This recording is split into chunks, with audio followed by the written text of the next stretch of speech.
Imagine finding an apartment complex you love. It's in the right area, it's in the right school district, and it's an apartment you can afford. So you move in only to find you don't have enough room in your apartment for all of your belongings. Lack of storage space. It's a very common occurrence in an apartment. You have boxes and tubs of holiday decorations, seasonal clothes, old childhood toys, or children's craft projects you just can't bring yourself to throw out. It can make you feel like you're on an episode of Hoarders. That stuff takes up space in your apartment, and it rarely gets taken out of their boxes. Even so, you've spent time and money collecting these items, and you don't want to just get rid of them. Living with and walking around boxes when you move in may be okay at first, but after a while, living around boxes becomes unmanageable. Once you do finally unpack, it's a relief.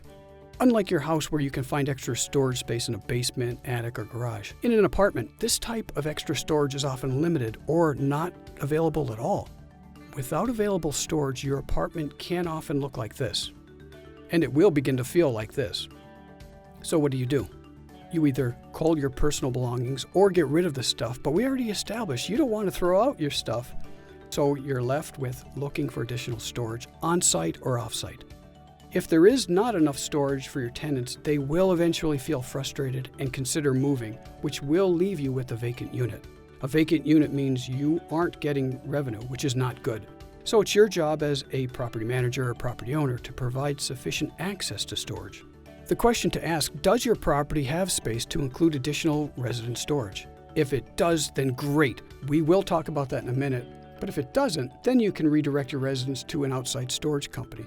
Now make it easy for your residents. Say, here are 2 or 3 preferred storage companies nearest us.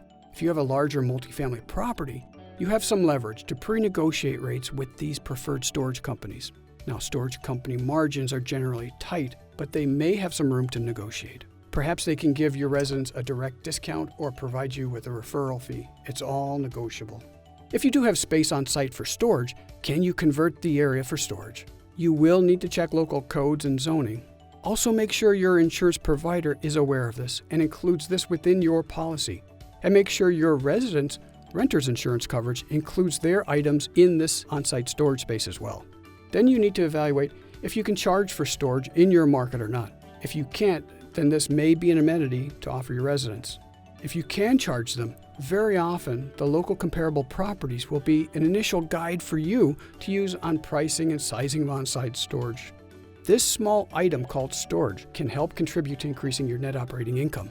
In either case, either the storage becomes a positive amenity for your residents, or you may be able to capture additional income that can increase your overall value of the property. And that's all good. Thanks for sticking around and testing this new format with me. Let me know what you think. Do you prefer this style or the previous videos? I really appreciate it. Be sure to hit like and subscribe. Be on the lookout for our next video. I'm Phil Russo. Stay tuned and stay informed.